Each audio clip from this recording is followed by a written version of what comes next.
Running? You running? I started earlier talking about how when Romchal's book was actually written in the late 1720s, it was impossible for it to be published, and in fact the manuscript disappeared, and it could have been that all we would have been left with was a couple of references in some letters that had survived from Romchal to this book, Mishkanei Elyon, about the form of Ezekiel's temple. And this was the situation up to the year 1956. Already there were Romchal scholars who were trying to put his books into some kind of the surviving manuscripts into some kind of order. Obviously the Mesilat Yesharim, the Path of the Just, had been known and was a classic throughout the Jewish world, and so too the Derech Hashem, the Way of God, was known, and so were some of his other Kabbalistic writings. But to all intents and purposes, the Mishkanei Elyon was lost until it miraculously came back to within our field of knowledge in the year 1956. In that year, the well-known scholar of Kabbalah and mysticism, Professor Yeshayahu Tishby of the Hebrew University in Yerushalayim, was in Oxford in the Bodleian Library examining some manuscripts in their possession, and he had a roll of manuscripts, and in this roll was a work that he started opening up. You can imagine this very crinkled paper, hard to hold open, keep on rolling back, and he's reading, and nobody told him what this is about. Wow. And it was written in old script, and he's reading it, and he sees that he is reading essentially a Kabbalistic explanation of a kind of virtual tour around the future temple.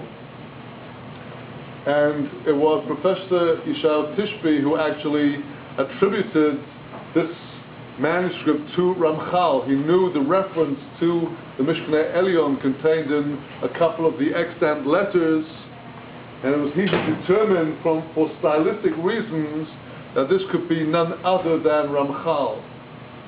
When you read this work, the logic of Romchal, his mathematics, is simply impossible to argue with. It just shows you that it's clear that the dimensions which Ezekiel gives in his prophecy must be, especially anybody who understands even a modicum of the Kabbalah, it has to be the way it says. It's just pure logic. It's not interpretation and Perush b'derech efshar. He's absolutely with the certainty of prophecy and Ruach HaKodesh telling us A, B, C, what it is, and if you just work out the math, you see that it has to be true. So we're not talking about Professor Tishby making a ha'aracha that maybe this is Romchal, and maybe it's clear that this is divine providence working, that he finds this manuscript.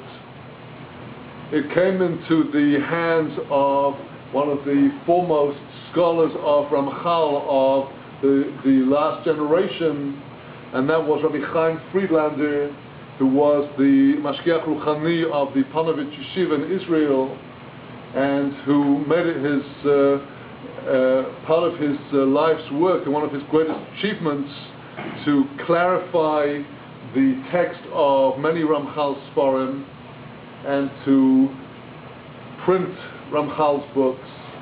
And it was Rabbi Chaim Friedlander who instructed one of his students, Rabbi Yosef Spinner, who is in Yerushalayim until today, an English-speaking Avrech who was in Panovich at that time, and one of his students, he instructed him to transcribe the manuscript.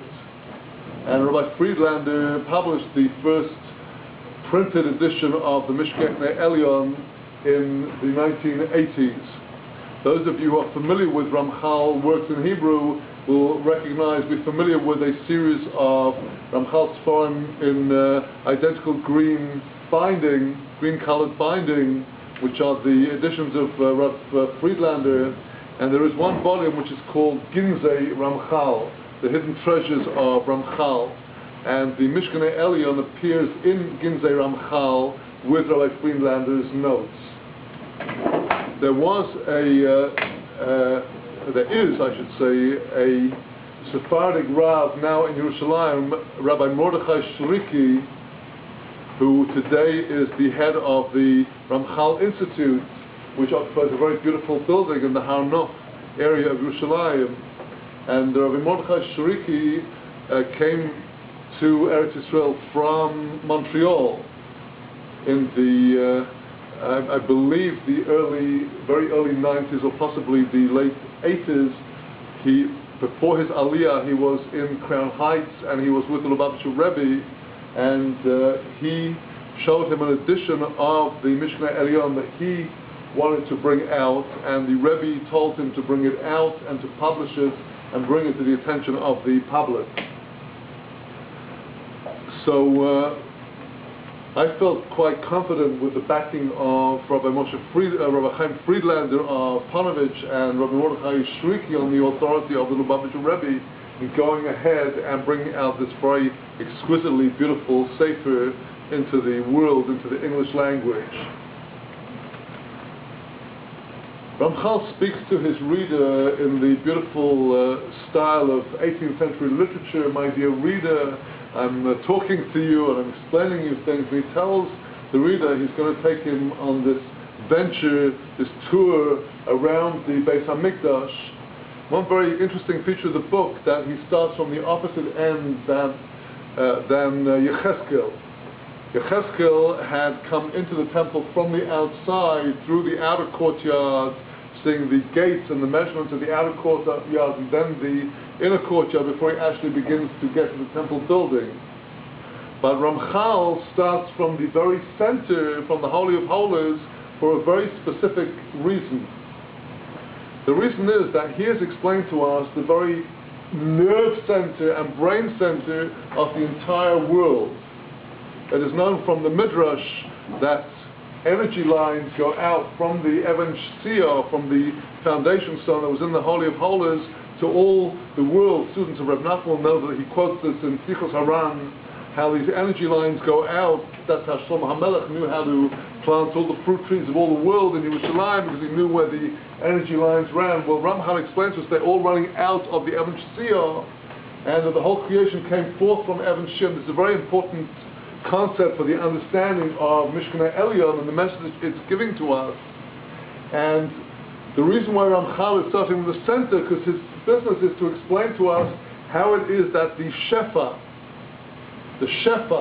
the plenty, the blessing that God is sending into the world through and out of the Beis HaMikdash comes level by level, from the Holy of Holies into the temple building, from the temple building out to the inner courtyard, from the inner courtyard to the outer courtyard, from the outer courtyard to Har HaBayis, and from there over the whole world. He explains right up in the beginning of the Mishkanei Elyon how it is that the temple area, the Har HaBayis, is the place in the world where all of the branches of creation join up with the root of creation. That is why the temple is so important, because the branches are nourished from the roots. And the branches have to join and return to the roots all the time to get continuously their sustenance, their shefa. And the root of creation is Malchut, God's kingship, and the branches are the Neshamos, the souls of Israel.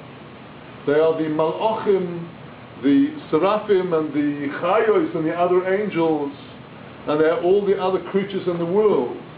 And each level of creation has its place in the temple or Har HaBayis, where it's getting its energy. The Neshamos are getting their shefa from inside the